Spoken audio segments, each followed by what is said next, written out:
Okay, so I am utterly convinced that the hardest part about all of this, the distance, am I over-modulating? I don't mean to be over-modulating. I'm not screaming, I'm not mad by any means. I'm jelly beans.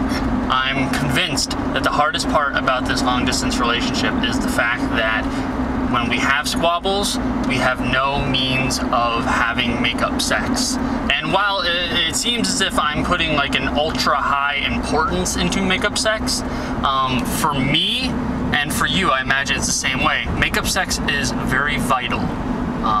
Because, especially I imagine to you, because you've already demonstrated, or you've already said before, that you can demonstrate your love more through a physical means than you can through an emotional means.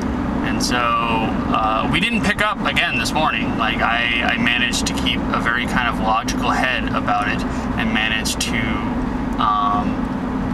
go about it, or the way that we talked about it was not in a manner in which was going to precipitate a fight or another squabble. You know, it just didn't seem like it was necessary. You know, I knew that what I was looking for was kind of like a moment of reassurance. Even though you don't have a concrete answer, but I also knew logically that you couldn't have a concrete answer. So it was just a moment of reassurance. But I do know that, like, what I miss most is the fact that, say, should we get into a squabble in person, which, to be honest right now, I know it will happen. You know, logically speaking, it will happen, because we're both two extremely passionate people. But, like, thinking about it, fantasizing about it, because how we are when we're in person, how we are when we're right next to each other, it seems almost, like, inconceivable. It seems almost as if it will not happen. It seems almost as if it may not happen, which would be great. That would be wonderful, you know, to never fight and actually be in a relationship where, like, you legitimately don't fight. I don't think that's going to be the case. That's a utopian kind of ideal. But, however, if indeed we do get into a fight and we squabble and like we normally do, and we resolve it like we normally do, I know that the best part about it will be the fact that there'll be like a stop point, you know, like a conclusive end, you know, a period, so to speak, at the end of that sentence, to use a grammatical metaphor. And I need that period.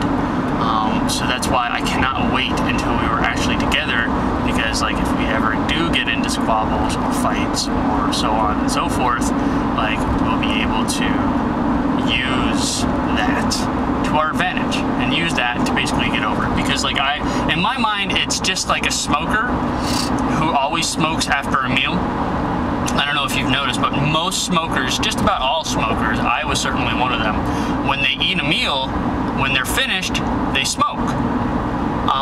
And after a while of that routine, the cigarette after a meal or a cigarette after sex becomes very kind of like, you know, formulated, becomes very kind of systematic.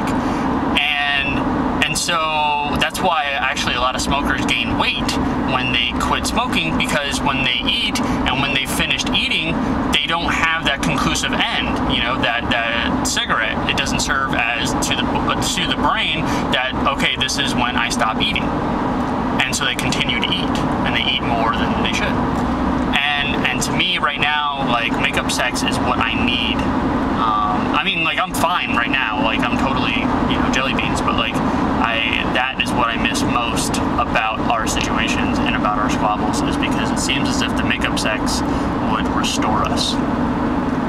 So, anyhow, so I guess it's kind of like in that sense, you know, if you don't get the make-up sex, you have to fight yourself with logic and tell yourself that, look, you know, the argument is over.